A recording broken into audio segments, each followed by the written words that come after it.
Have you ever wondered what else can I do with them old black bananas that are about to go bad?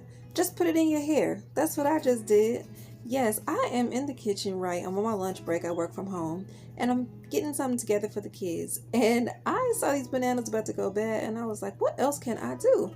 And I remember a while ago on my channel I used to do DIYs, and so I decided to mix up a DIY treatment, some honey, this hair growth coat 10-in-1 oil, and the Aussie 3-minute miracle, along with a little bit of flour and water to help with the texture. But yeah guys, I left that on for the remainder of my work shift and I went ahead and rinsed it out, and my hair is feeling so moisturized and soft.